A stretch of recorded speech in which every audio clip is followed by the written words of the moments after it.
Amém, minhas irmãs? Louvado seja Deus por essa comunhão tão maravilhosa nessa manhã. Todos nós estamos muito felizes. Como disse um hino aí, muitos temporais, mas nós estamos aqui. Amém? Louvado seja Deus. Então nós, mais uma vez, damos as boas-vindas às nossas queridas irmãs. Temos umas irmãs de Mossoró aqui, não é?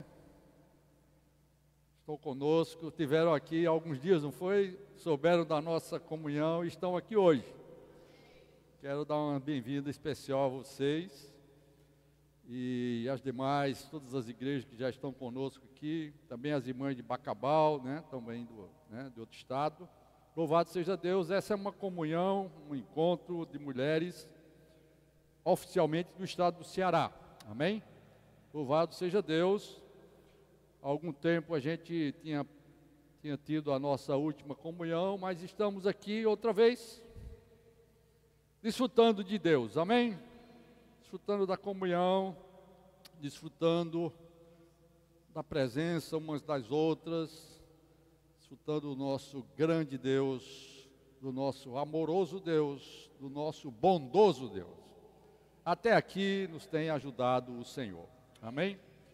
Então, eu também agradeço ter sido convidado para estar aqui com vocês. É uma honra grande para mim nessa manhã. E eu queria conversar um pouco com vocês sobre esse tema, o poder da mulher que ora. Esse é um tema, aliás, é título de livro, título não sei de quê. Eu achei interessante porque meu encargo nessa manhã tem sido o meu encargo para a igreja de Fortaleza, né, e para outras igrejas que nos acompanham, que é um avivamento através de um viver de oração. Amém? Louvado seja o Senhor. Aqueles que nos acompanharam na última comunhão das igrejas a nível nacional e América do Sul, a mensagem 2, nós falamos sobre a questão, né, da oração. E eu queria só revisar, porque é uma base, é um fundamento para o que nós vamos falar especificamente para as irmãs hoje. Amém? Nessa mensagem,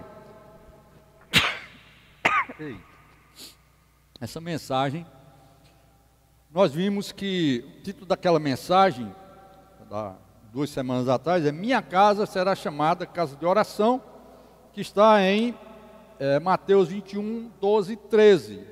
Quando Jesus chegou ali em Jerusalém, encontrou os discípulos ali. Os discípulos não encontrou o povo ali vendendo, fazendo câmbio, isso e aquilo. E o Senhor Jesus, vamos dizer assim, no final da era da velha aliança, porque daí para frente ele ia abandonar aquela casa e ele ia edificar para si uma casa sobrenatural, especial, que é a igreja. Mas ali ele ainda estava falando, usando os termos do Velho Testamento, usando o cenário do Velho Testamento, mostrando que essa casa de Deus será chamada casa de oração, mas vocês têm transformado em covil de salteadores. E isso é realmente uma experiência que muitas igrejas hoje estão experimentando. Transformaram a casa de Deus em casa de negócio, em covil de salteadores. E de acordo com o Apocalipse, cada igreja só tem 2 opções a fazer: ou corrigir o seu erro, ou se acabar.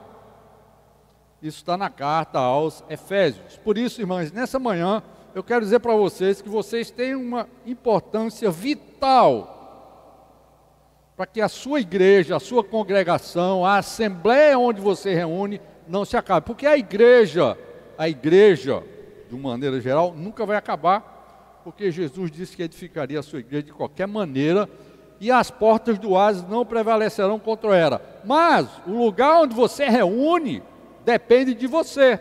O lugar onde você se edifica junto com os irmãos, a sua congregação, seja lá onde for, vocês têm um lugar fundamental. E para cada congregação só existe 2 opções: ou você corrige os seus erros na luz do Senhor, ou você se acaba. O Senhor falou para Éfeso: se vocês não se arrependerem, eu vou mover o candelabro de vocês, e moveu mesmo.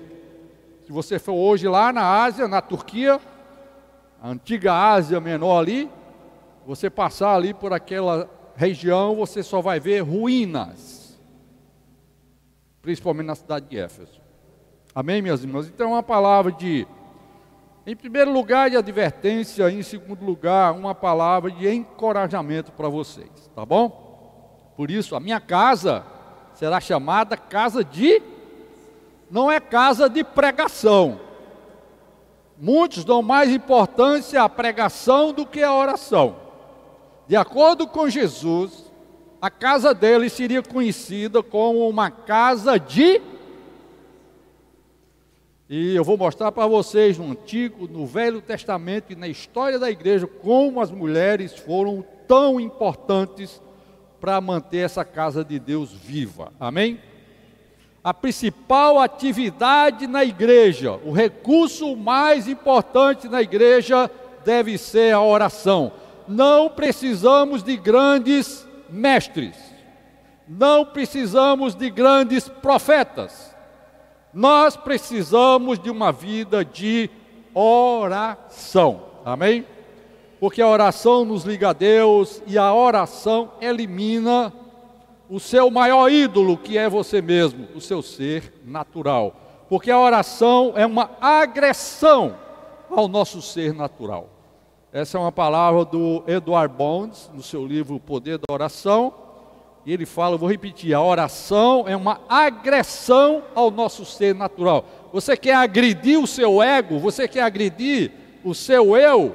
Você quer levar o seu eu para a cruz e cumprir o que Jesus falou? Vá orar. Mas orar de verdade, não é aquele tipo de oração que não passa desse teto aqui.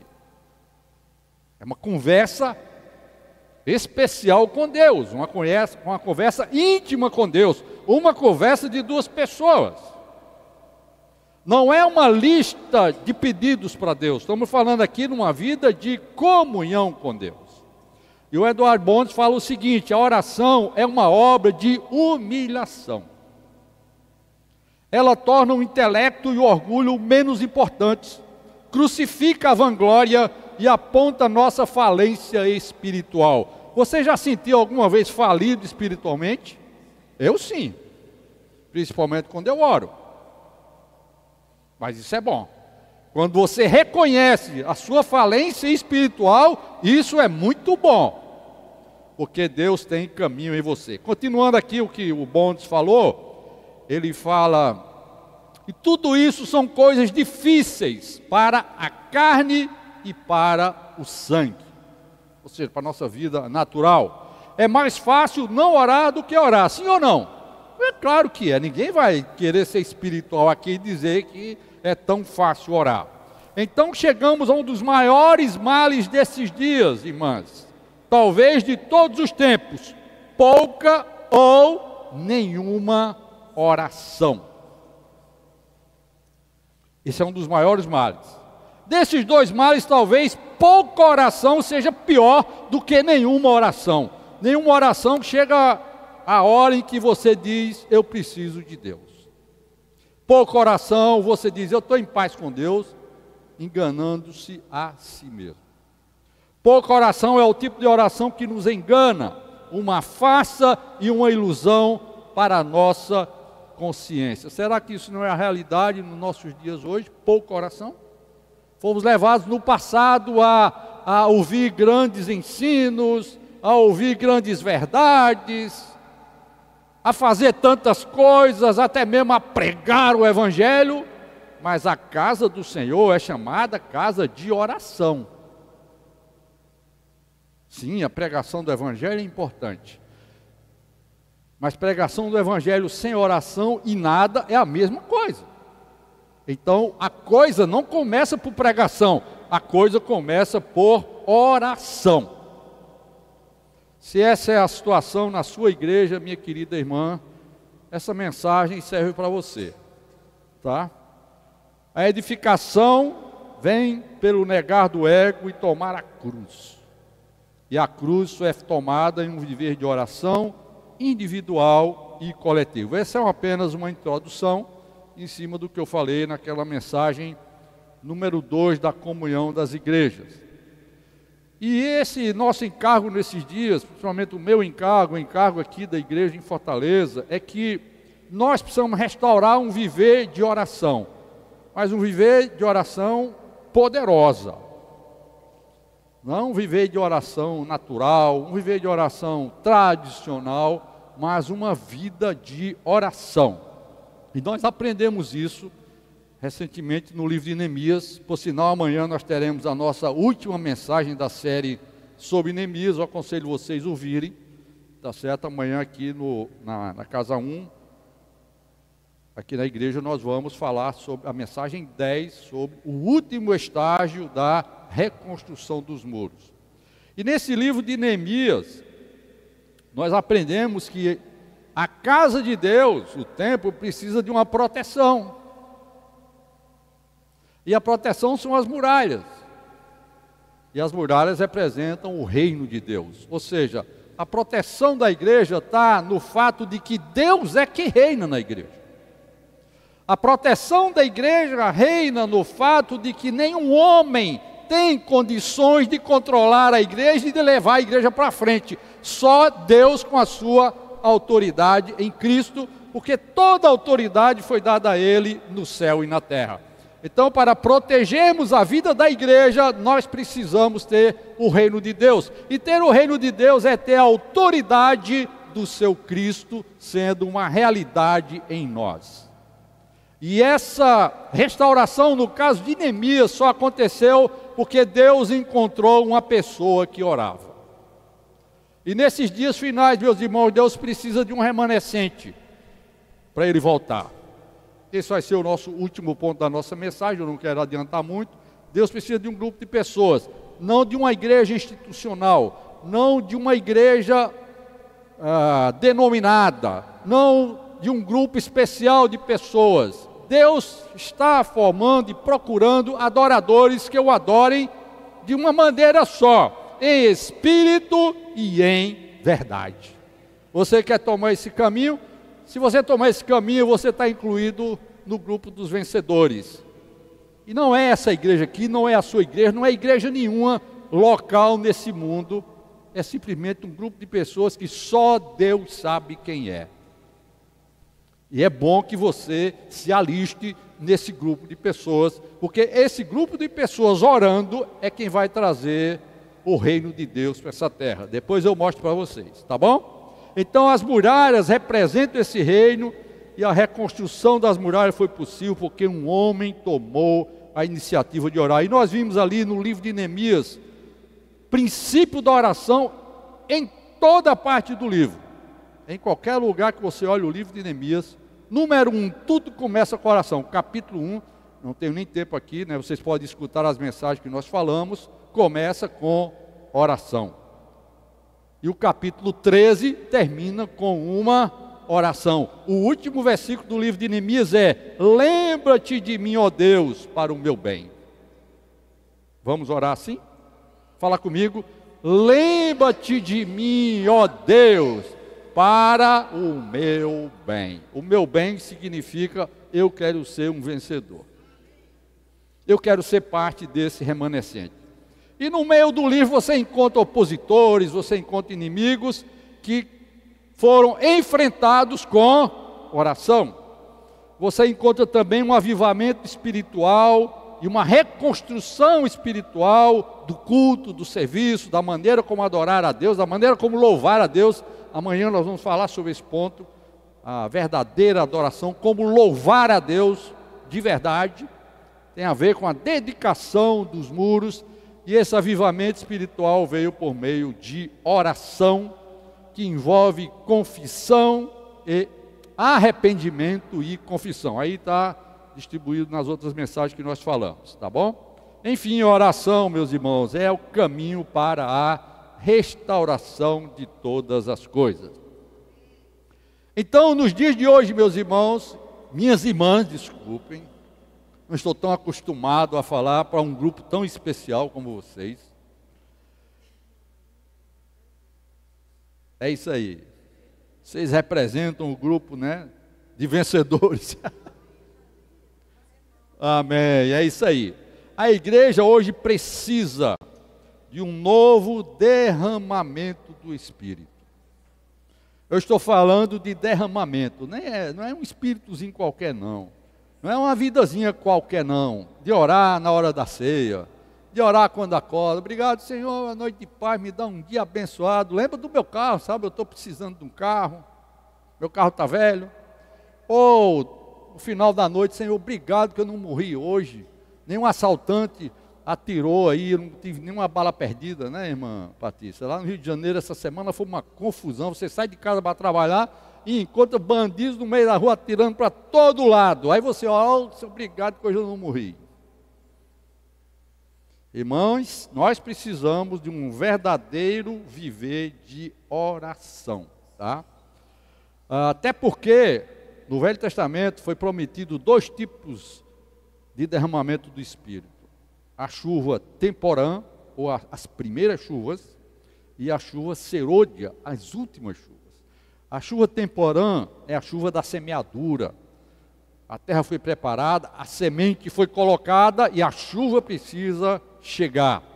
E isso é importante para a germinação. Isso aconteceu no dia de Pentecostes, quando o grão de trigo caiu na terra, morreu e gerou muitos grãos. E agora esses grãos precisam germinar e se reproduzir e se tornar a igreja do Senhor Jesus nessa terra. Isso precisou de uma primeira chuva. Precisou, que algumas traduções chamam de chuva temporã. Mas, irmãos, para a volta do Senhor, para a colheita das primícias, não esqueçam que em Apocalipse tem a colheita das primícias, Deus vai precisar mandar uma última chuva. E é importante que vocês tenham clareza disso, porque você não pode ficar fora dessa última chuva. Amém? A chuva última, ela precisa para nós amadurecermos e para que Deus colha os frutos em nós. Não só os nossos frutos, mas colher a nós mesmos como frutos. Para Deus. Deus tem uma lavoura nessa terra e Deus está indo a essa lavoura procurar frutos. Quem não tiver fruto vai se dar mal. Mas Ele dá uma chuva. E é essa chuva que nós precisamos nesses dias atuais. Um derramamento especial do Espírito Santo. Tá? E isso é necessário para a volta do Senhor, porque em Joel 2 foi profetizado as primeiras chuvas, eu não tenho tempo de mostrar para vocês, mas as últimas chuvas, e os sinais que mostram ali nas últimas chuvas são sinais do final dos tempos que não aconteceram ainda. Então nós estamos na esperança dessa última chuva, mas a chuva já está aí. Essa é a notícia boa. O que depende é de você e de mim tirarmos o guarda-chuva, tirarmos a capa, tirarmos a fachada e virar criança correndo no meio da rua, como eu fazia quando eu era criança. A Jussara também gostava muito disso. Quem não gostava, né? Quem não gosta de correr na chuva? Pois é. Mas correr na chuva, quanto menos roupa, quanto menos coisa você tiver em cima de você, melhor. Tá bom? Então vamos tirar a fachada, vamos tirar a tradição, vamos tirar aquilo que não presta mesmo, aquilo que foi acrescentado a nós, uma ferrugem do passado que tem que ser retirado, tá? E isso é bom ir debaixo da chuva. Louvado seja o Senhor. Apocalipse 14 diz que Deus vai fazer uma colheita na terra. Ele vai colher as primícias, tá bom? 14, versículo 4. As primícias são colhidas primeiro e depois Deus vai colher o resto. Só que esses frutos não prestam. E fruto que não presta vai para o lago de fogo. E vai ser tudo, está debaixo do julgamento de Deus. Não estou incluindo aqui os irmãos que não são vencedores. Claro, Deus tem uma maneira especial de tratar com eles. Mas a pergunta para você é, você quer estar ou não incluído nessas primícias? Porque só as primícias vão ter acesso ao terceiro céu. Tá certo? E depois voltar para a terra para dominar na terra. Então esse é o chamamento dessa manhã para vocês. Amém? O poder da mulher que ora. A mulher que ora vai receber o grande poder de se tornar uma primícia para Deus além de ajudar a Deus a amadurecer a sua lavoura nessa terra. Paulo falou que nós somos lavoura de Deus e edifício de Deus somos nós. Então devemos orar por essa chuva, está em Zacarias 10:1. Peçam as últimas chuvas. Isso é uma ordem de Deus. Orem pelas últimas chuvas. Eu tenho muitos versículos aqui, na verdade, no meu esboço depois eu posso fazer um PDF e mandar para vocês, amém? Quem não conseguir acompanhar, escrever, não se preocupe que não falta anotação. Nós precisamos buscar a plenitude do Espírito através de uma vida de oração individual e coletiva. Eu falei plenitude. A Bíblia mostra uma vida normal e uma vida plena do cristão. O vencedor, a primícia, é aquele que tem a plenitude do Espírito. Tá? E essa plenitude é conseguida através de um viver de oração. Paulo falou, enchei-vos do Espírito Santo. Por que Paulo falou isso para a igreja em Éfeso? Porque a igreja em Éfeso estava correndo atrás de doutrina, genealogia, palavra bonita, pregador bonito, isso e aquilo. E Paulo fala que não é por aí. Paulo até mandou Timóteo para lá, para tentar ajudar os irmãos. Mas parece que o Timóteo não teve muito sucesso. Arranjou uma úlcera de presente, ficou doente. Coitado do Timóteo. Mas Efésios diz, enchei-vos do Espírito Santo. Então, nesse final de tempo, irmãos, nós precisamos de uma vida cheia do Espírito Santo. Isso não virá por uma instituição religiosa, por um movimento de renovação. Não espere movimentos. O movimento tem que ser você. Você que tem que se movimentar. Você tem que se mexer. Você tem que fazer alguma coisa. Amém? Não vem através de uma organização cristã, de um ministério especial, de algum irmão, e assim por diante. É uma coisa que depende de cada um de nós. Hoje Deus está à procura de um remanescente que ora. As primícias da sua lavoura, como já falamos, para derramar o seu Espírito antes do grande dia do Senhor.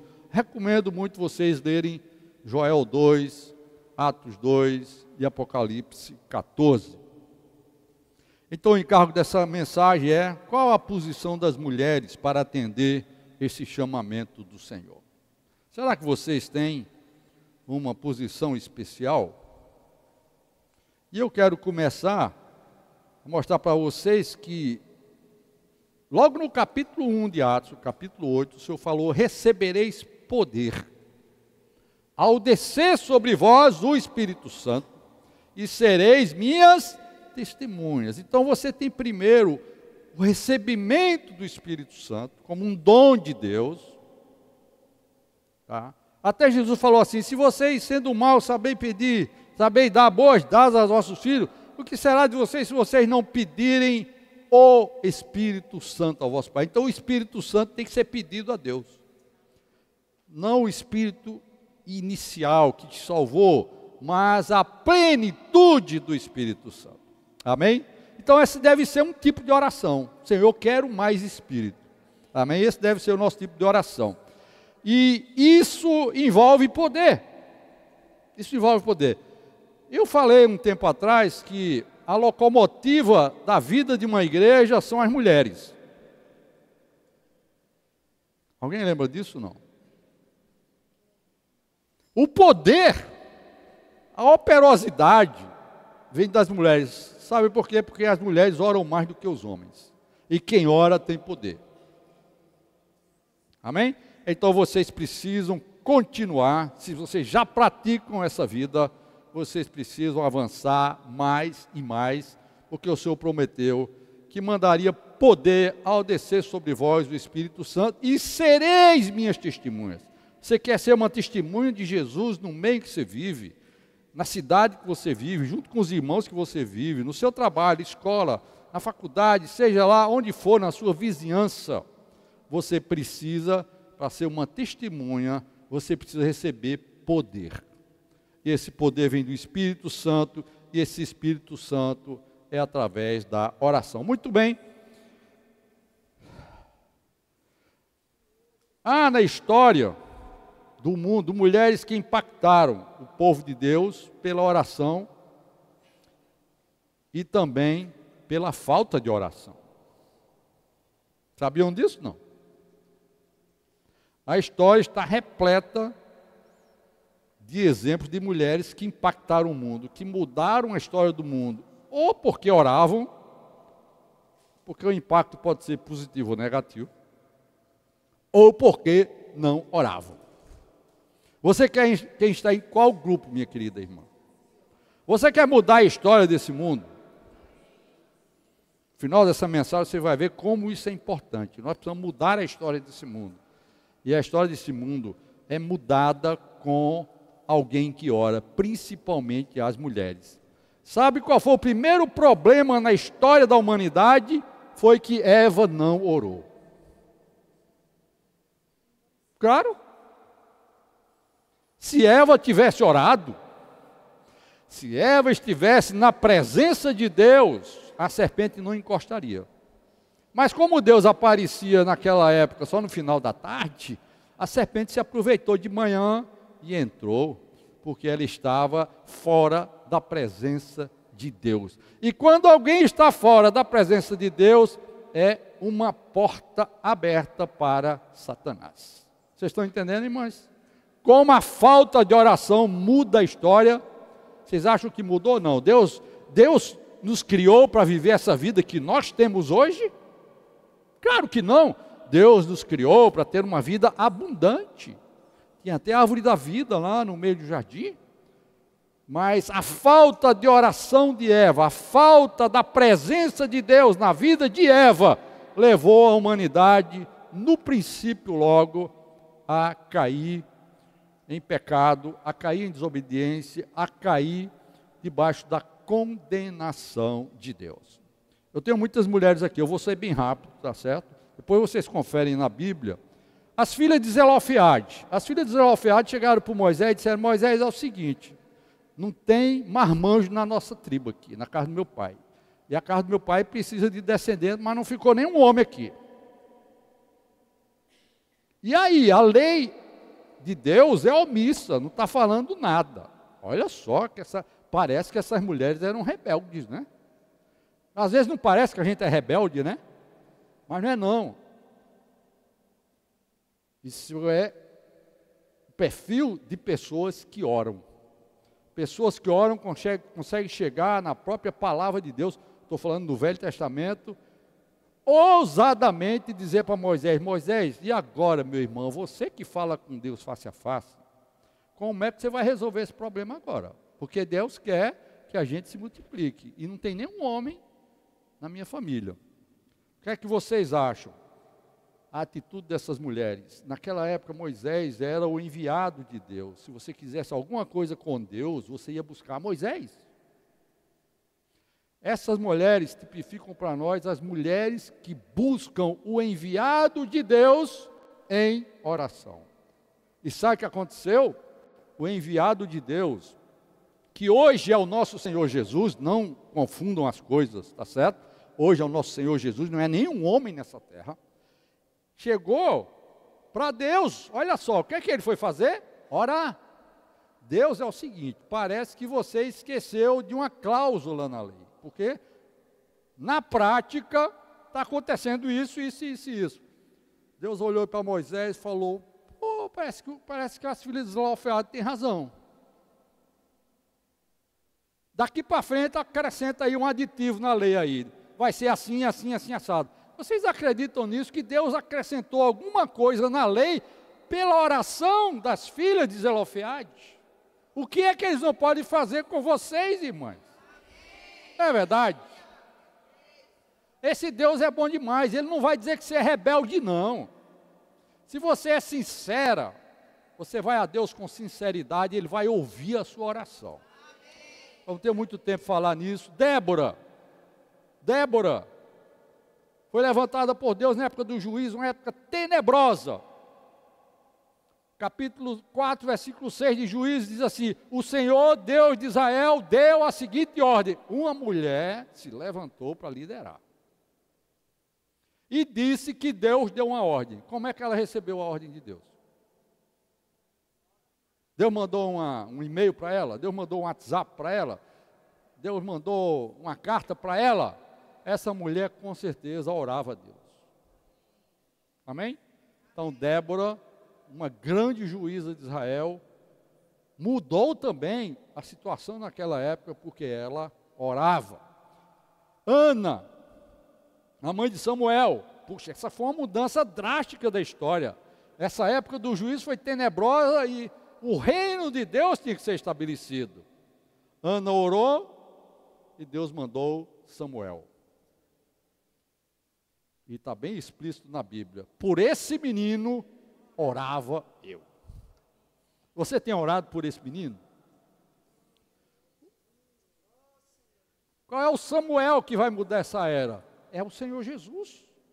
Você tem orado para que ele venha? Ana orava para que um menino viesse. O menino já veio, o menino se nos deu. O seu nome é Deus Forte, Pai da Eternidade, Príncipe da Paz. Minhas irmãs, vocês estão vendo como é importante a oração de vocês? Deus precisa de mulheres que oram para mudar a era. Abigail mudou a ira de Davi. Davi tinha resolvido matar a casa de Nabal toda. Não vai sobrar ninguém. Davi era um cara meio afoguetado. As irmãs já estudaram bastante essa história de Abigail, né? Lembra disso? Não vou entrar em detalhe. Como é que se resolveu o problema? Uma mulher que foi lá e falou com o rei: rei, é isso, aquilo. Aquele rei representa Jesus. E aquela mulher representa vocês. Vocês podem mudar a ideia de Deus se vocês orarem. Vamos lá para frente. Estava no Velho Testamento. No Novo Testamento, Maria, mãe de Jesus, com certeza era uma serva do Senhor que orava. Amém? E a mudança dela foi tão drástica na história da humanidade que hoje você escreve a data dizendo assim: hoje é quanto? 26 de outubro de 2024, você está dizendo que é o dia 26 de outubro do ano 2024, depois desse menino que essa mulher orou. Que tal? O que é que vocês acham? Afetou a vida de vocês, afetou a vida do mundo ocidental, por causa de uma pessoa que orava. Ana reconheceu Jesus como Messias. A Ana lá do templo, não a mãe de João Batista, né? Ela, Lucas 2,37, diz que ela adorava noite e dia com jejuns e orações. Amém, Ana? Você honra esse nome, Ana? A maneira de trazer o Senhor de volta, a maneira de trazer um avivamento para a sua vida é orar noite e dia com jejuns e orações. Maria Madalena, qual foi a prioridade na vida dela? No primeiro dia, no dia da ressurreição, qual foi a prioridade de Maria? Buscar o Senhor. E essa mulher ficou para a história, porque o anúncio da ressurreição de Cristo coube a uma mulher, e não aos 12. Vocês estão vendo como é importante? Temos a casa de Maria, mãe de João, em Atos 12, enquanto Pedro estava enjaulado, enquadrado lá na cela, a igreja orava incessantemente. Na casa de quem? Do irmão responsável, do presbítero, do apóstolo? Não, na casa de uma mulher chamada Maria. Realmente essas Marias, tem até um livrozinho, né, chamado, a gente antigamente lia, as 6 Marias. São 6 mulheres na Bíblia, realmente precisa da nossa admiração. E a casa dessa mulher era uma casa de oração. Você, minha amada irmã, tem uma casa de oração? Lídia. A igreja em Filipos provavelmente começou porque Paulo se dirigiu ao lugar de oração na beira do rio e encontrou uma mulher. E a mulher convidou Paulo para ir para a casa dele, Paulo foi, e provavelmente a igreja em Filipos, uma das primeiras na Europa, começou com 2 casas. A casa de Lídia, que orava, e a casa de um carcereiro, que foi salvo naquele dia do terremoto ali, na prisão. Então, meus irmãos, no Novo Testamento, eu estou só dando uma panorâmica aqui. Na história da igreja, Mônica, a mãe de Agostinho, de Hipona, que a Igreja Católica chama de Santo Agostinho, na verdade, um dos primeiros e grandes teólogos da igreja, era um cara depravado, imoral, ali no norte da África. E a mãe dele orava por ele dia e noite. E Agostinho se converteu e se tornou um dos maiores teólogos da igreja. Lá pelo ano 300 e alguma coisa, tá? No quarto século. Madame Guyon, no século 17, era uma mulher católica, francesa, mas que não aceitava muitas coisas dentro da religião, e ela tinha um viver de oração e de intimidade com Deus, e até hoje os seus escritos são lidos pela grande maioria dos cristãos, e principalmente escritos relacionados à nossa intimidade com Deus. Madame Guyon. Susana Wesley, mãe de John Wesley, orava incessantemente pelo filho, e John Wesley também se tornou um dos grandes homens, né, da igreja do nosso século, lá no nosso século, na nossa era, lá pelo século 17 e 18. E mais uma só, tem muitas, Corrie ten Boom, eu acho que vocês já ouviram falar, tem um devocional dessa mulher, muito bom, no século 1892, ela nasceu e morreu em 1983. Era uma holandesa que ajudou a esconder judeus durante a Segunda Guerra Mundial, naquela situação trevosa do Holocausto ali, muita gente sendo queimada. Havia uma mulher que orava e uma mulher que cuidava das pessoas. Amém? Esses é só alguns exemplos, tá? E eu, para concluir essa parte e entrar na parte final da mensagem, puxa vida, o principal ministério da igreja é o da oração. E vocês têm uma função importante. Não queira ser protagonista na igreja. Não queira ser uma mulher que lidera, uma mulher que quer estar na frente, uma mulher com isso, com aquilo, uma mulher que prega. Não. Queira ser uma mulher de oração, tá? Por quê? Porque você está escolhendo o melhor ministério que tem na igreja. Nós podemos não ter dons naturais, nós podemos ter nascido numa família pobre ou rica, não interessa. Você pode ser analfabeto ou acadêmico, não interessa. A sua cor não interessa. Todos nós temos o dom de orar. Talvez você não seja uma grande pregadora, uma grande isso, um grande aquilo, uma grande líder, aquela celebridade nas mídias sociais. Não queira ser isso não, isso não presta não, tá? Isso é negócio para quem tem o que fazer. O que a igreja precisa é do ministério de oração das mulheres. Isso sim, independente da sua situação financeira, social, educacional, seja lá o que for, você tem a capacidade de orar. E na Bíblia e na história da humanidade isso é claro. Deus usou as mulheres para mudar o rumo da história. Amém? Louvado seja Deus. Para terminar, irmão, aliás, antes do término mesmo, tem só uma pontinha aqui. Jesus falou em Lucas 11:1, ensina-nos a orar. Jesus levantou defunto. Jesus levantou paralítico, deu vista para cego, multiplicou pão, pregou um sermão do monte maravilhoso. Os discípulos nunca chegaram a ele para pedir, para aprender a fazer essas coisas. Só existe um pedido de escola na Bíblia. Depois que eles viram Jesus orando, naquele dia, ninguém ora como esse homem. Puxa, esse homem conversa com Deus. Senhor, ensina-nos a orar. Na Bíblia não existe instituição de seminários para preparar teólogos. Não existe. Jesus não deixou até nenhum livro escrito.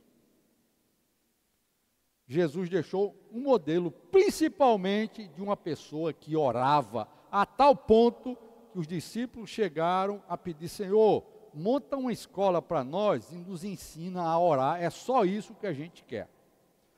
E essa deve ser a sua petição a Deus nessa manhã.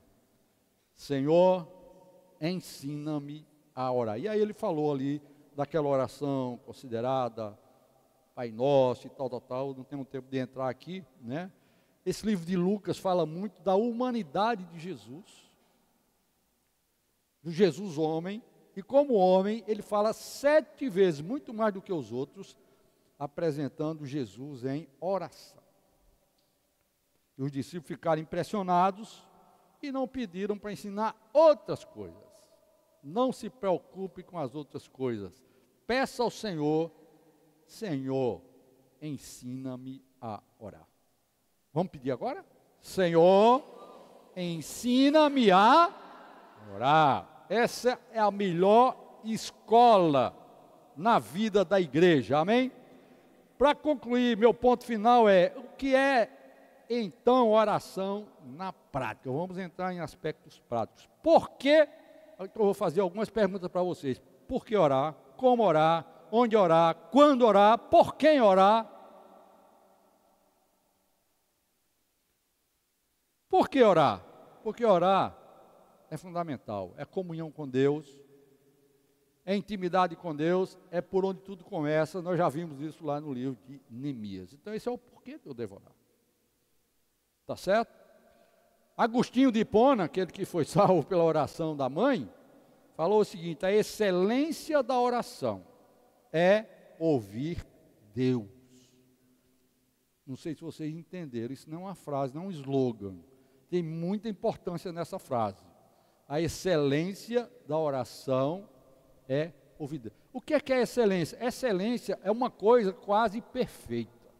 Eu não vou dizer que nós humanos somos excelentes em nada. Nós até usamos essa expressão, mas excelência é o topo do topo do topo do topo das suas habilidades.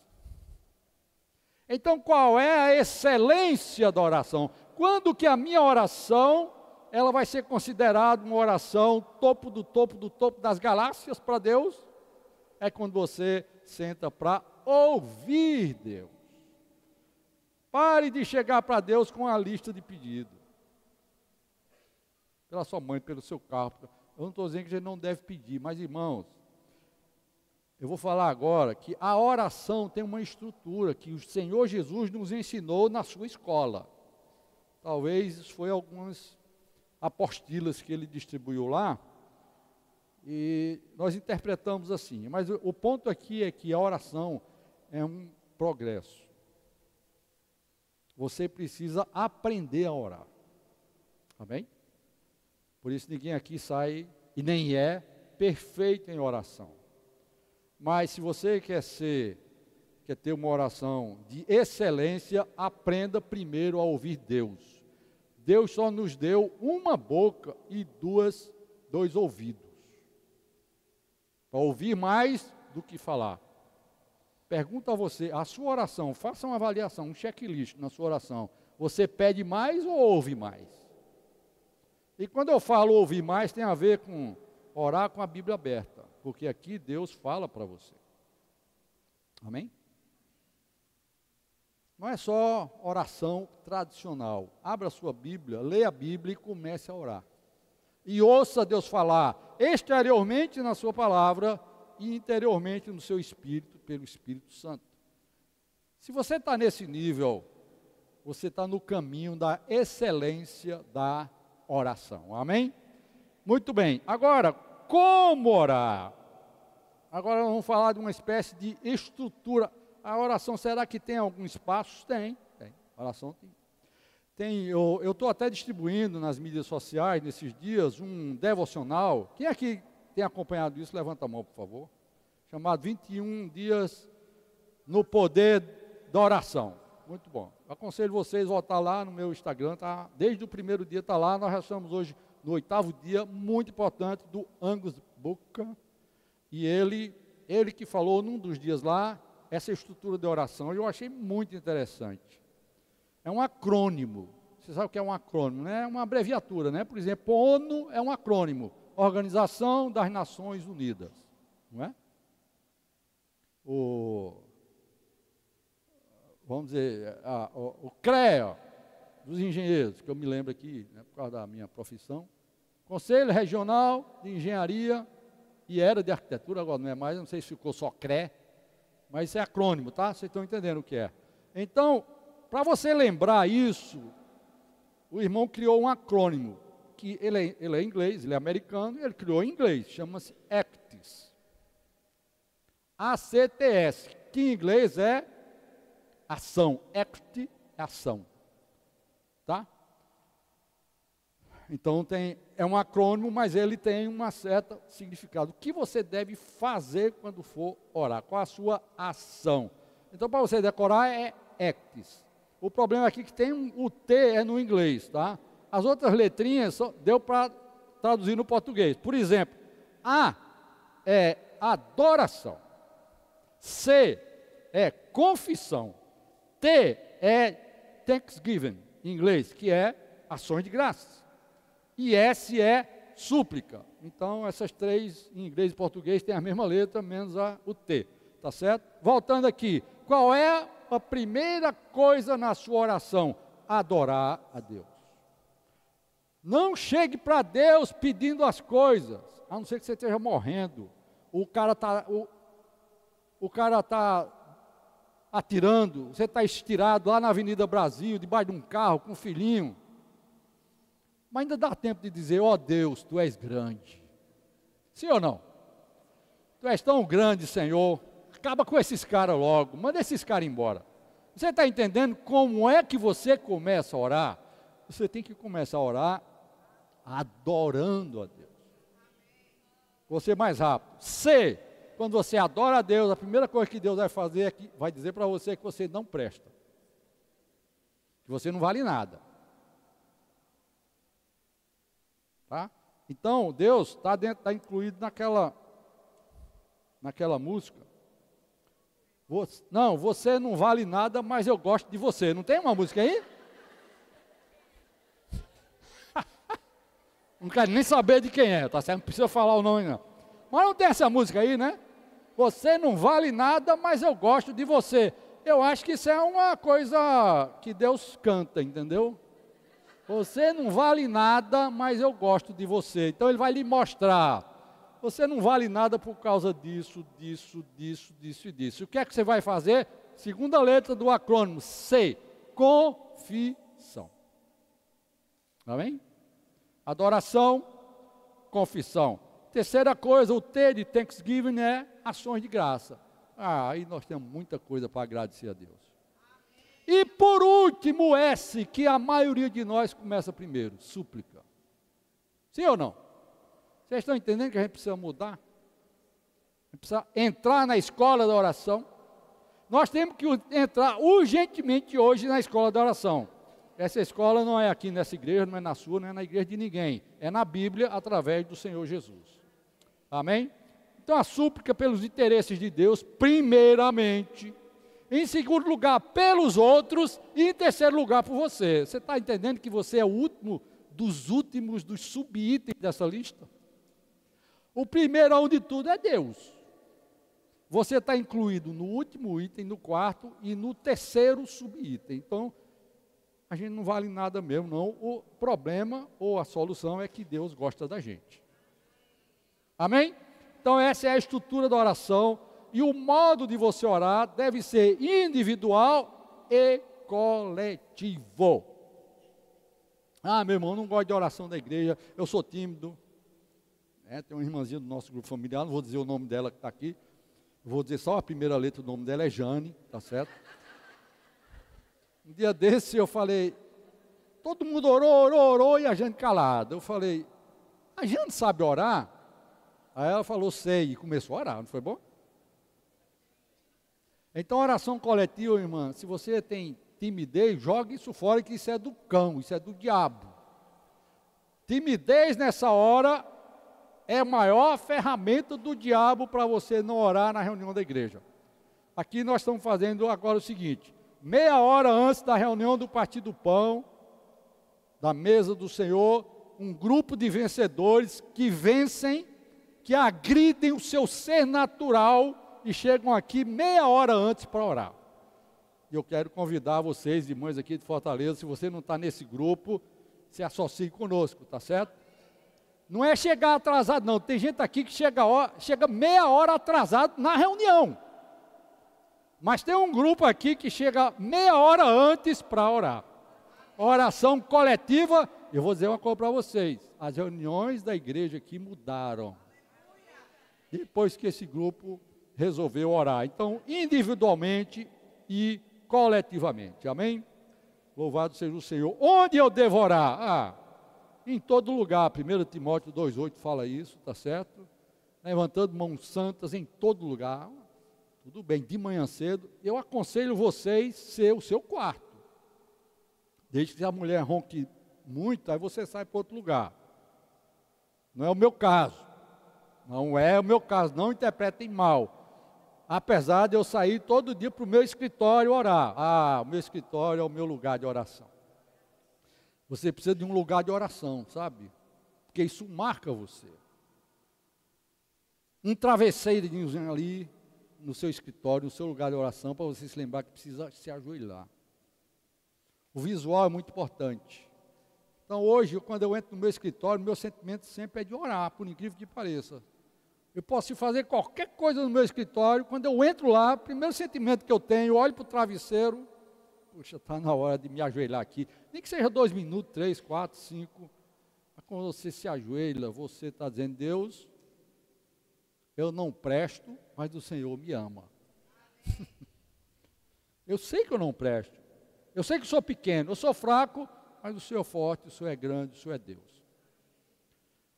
Na porta do meu escritório tem uma plaqueta com um versículo. Ao Deus eterno, assim, imortal, Deus único, a Ele a honra e a glória para todo o século.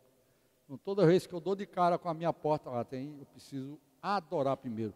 Comece a fazer isso na sua casa, na sua geladeira. Aprenda a colocar placas na sua geladeira, nas suas portas. Aprenda a ter um lugar específico de oração. E nesse lugar específico de oração, tem um lugar especial que é o seu espírito. Tá certo? Então, se você não tem o seu quarto, isso aqui não é regra, você pode estar no trânsito, você pode estar na faculdade, na escola, lavando os pratos, seja lá onde estiver, esse quarto pode ser o seu próprio espírito humano. Orai sem cessar. 1 Tessalonicenses 5,17, se eu não me engano. Tá? Onde? No quarto. Quando? Em todo tempo. Efésios 6,18. Orar sempre e nunca esmorecer. Jesus ensinou isso em Lucas 18. Leiam esse capítulo, que é aquela questão do juiz, de tanto escutar a mulher pedir, o juiz terminou. Então ele falou, quanto mais o vosso Pai, não vai se abrir para vocês, com as suas petições. E orai sem cessar, em 1 Tessalonicenses 5,17. Esse é o quando. Por quem orar? Isso é uma coisa importante também. Primeiramente, eu botei numa ordem mais ou menos de importância aqui, uns pelos outros. Tá bem? Isso eu estou falando já naquele item do S, da súplica, tá? O primeiramente da súplica, do S, tá? Orar uns pelos outros, Tiago 5,16. Orai pelos outros e vocês serão, o quê? Curados. Tá bem? Quer ser curada dos seus problemas mentais e tal? Não ore por você. Meu Deus, céus, não dá, essa vida está difícil. Os irmãos estão dizendo que eu sou que é um corvo. Meu Deus. Você sabe que você não é corvo. Então você vai orar pelos outros. Principalmente por esses que estão dizendo que você é corvo, tá certo? Aí você ora por eles. Não deixe de orar. Tá? Pelos que falam por Deus. Isso está em Efésios 6,19, Colossenses 4,3, 2 Tessalonicenses 3,1.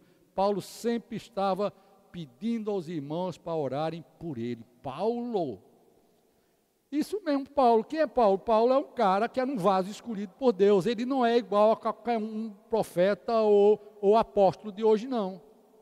Deus tem apóstolos especiais, os 12 e Paulo na Bíblia. Fim de papo.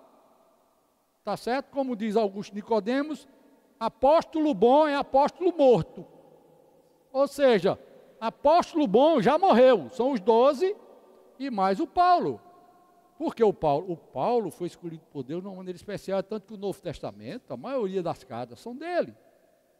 A teologia do Novo Testamento, a maior parte é do Paulo, da igreja, do Cristo, da centralidade de Cristo, foi Paulo que escreveu, sobre o corpo de Cristo e assim por diante.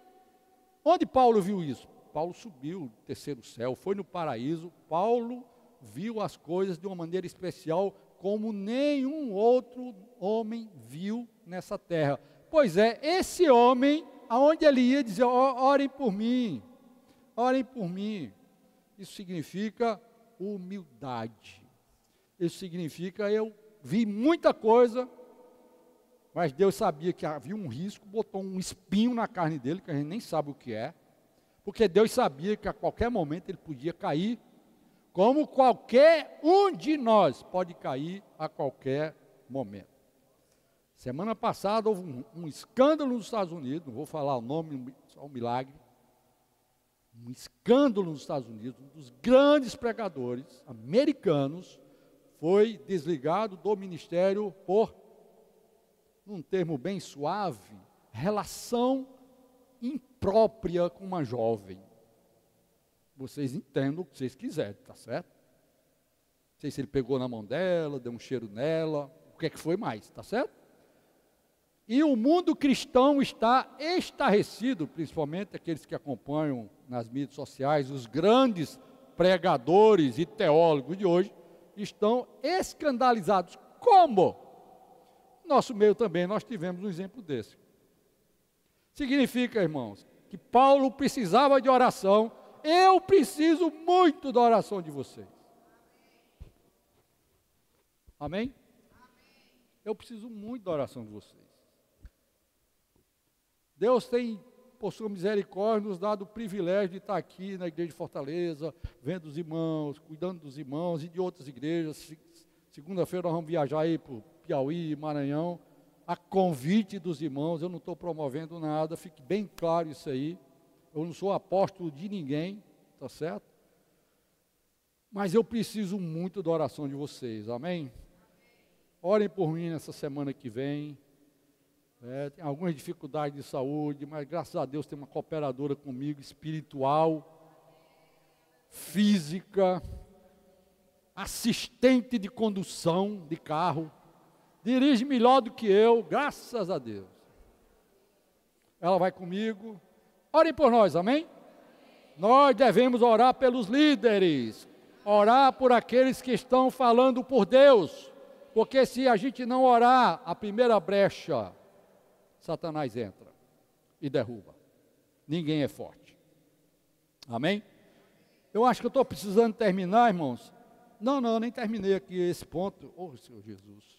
Orar uns pelos outros, orar pelos que falam por Deus, orar pelos governantes. Quem tem orado pelo governo, né, pela nação? Quem? Pelo mundo. Tanta gente sofrendo guerras, doenças. Pelos que vos perseguem. Isso aqui é importante orar, tá? Pelos enfermos. E para não cair em tentação. Isso foi Jesus que falou. Tá certo? E eu quero, então, concluir mostrando para vocês que o reino de Deus precisa vir a essa terra. Essa é a última mudança na história da velha criação. A velha criação teve muitas mudanças e muitas delas, como eu já mostrei para você, impulsionada por oração das mulheres. Vocês querem se candidatar a isso ou não? Apocalipse 11, 15 diz o seguinte.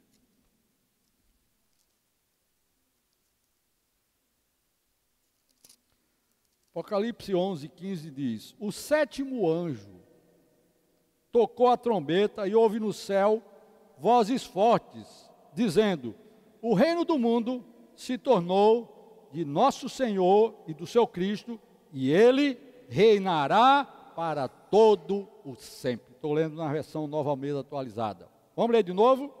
O sétimo anjo e ouve-nos. O reino do mundo se tornou de nosso Senhor e do seu Cristo, e ele reinará pelos séculos dos séculos. Essa é a grande e última mudança na história da velha criação. Isso vem ao toque da sétima trombeta. E como foi que foram disparadas essas trombetas? Então você tem que ir para Apocalipse 8.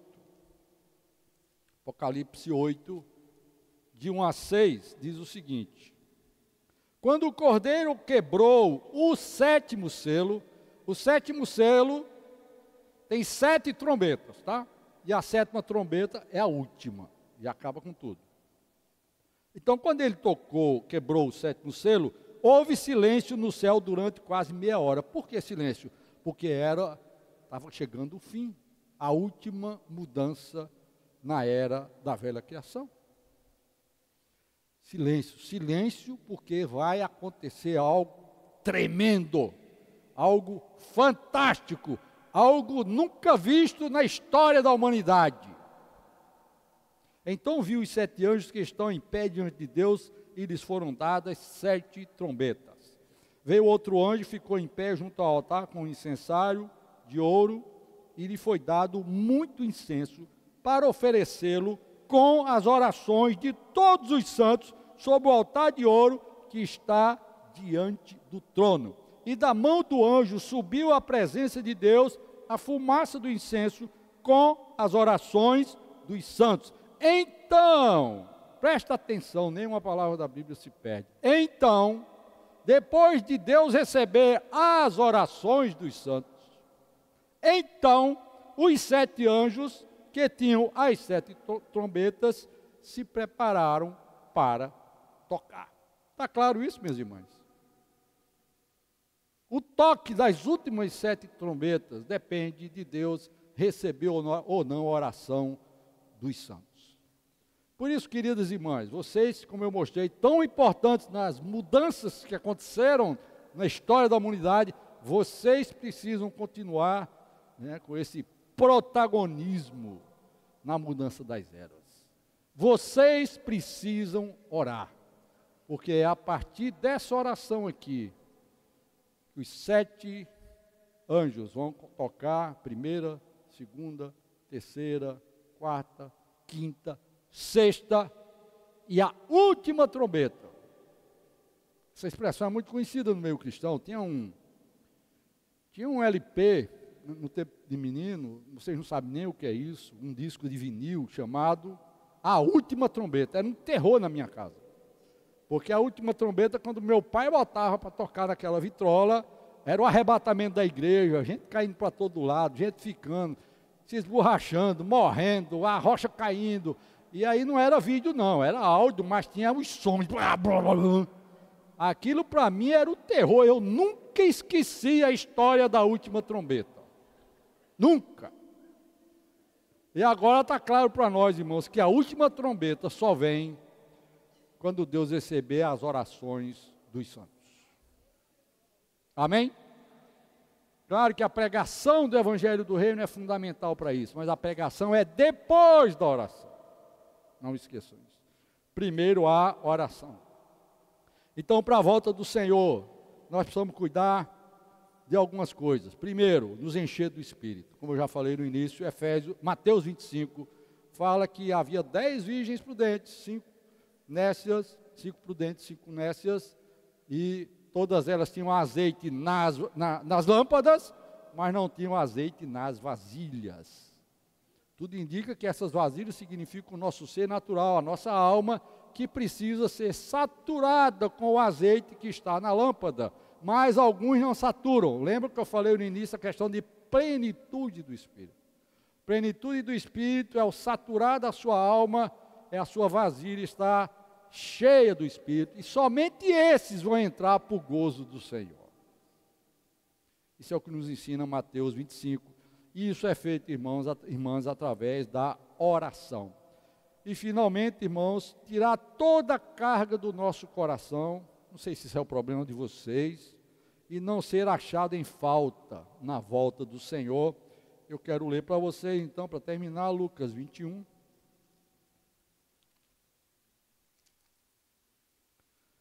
Lucas 21, um texto bastante conhecido, versículo 34, por favor, na versão NAA, pode ser? Tenham cuidado para não acontecer. Vamos ler juntos? Tenham cuidado para não acontecer que o coração de vocês fique sobrecarregado com as consequências da orgia, da embriaguez e das preocupações deste mundo, e para que aquele dia não venham sobre vocês repentinamente. Outro versículo seguinte. Como armadilha, pois sobrevirá a todos os que vivem sob a face da terra. 36. Portanto, vigie o tempo todo orando, para que vocês possam escapar de todas essas coisas que têm de acontecer e para que possam estar em pé na presença do Filho do Homem, para que possam ser arrebatados. Essa palavra escapar é a mesma palavra para arrebatamento. Qual é o segredo, minhas irmãs? Vigiar o tempo todo. Vigiar é aquele que está esperando, né? Se você vigiar o tempo todo sua casa, na hora que o ladrão vier, você vai estar ali tranquilão para soltar bala na cabeça dele, né? Aí fora fazem assim. Mas, se você está dormindo, você vai perder a oportunidade. E o ladrão vem buscar coisas preciosas. De uma certa forma, Jesus aqui é um ladrão que vem buscar as coisas preciosas do mundo. Que coisas preciosas? As suas primícias, os seus primeiros frutos, que amadurecem através de uma vida de oração. Amém? E todas essas coisas estão em sintonia com Apocalipse 14 e Apocalipse 8 e Apocalipse 11. Virá então o reino de nosso Senhor e do seu Cristo. Irmãs, sejam realmente poderosas.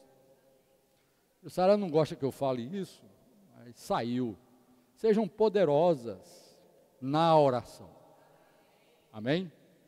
Poderosa é um nome usado hoje no mundo para as mulheres. Essa mensagem eu quero dizer para vocês que vocês podem ser poderosas, mas poderosas na oração. E o poder da mulher que ora mudará a nossa história, trará o Senhor de volta, e nós estaremos para sempre com o Senhor. Amém? Que o Senhor nos abençoe. Amém?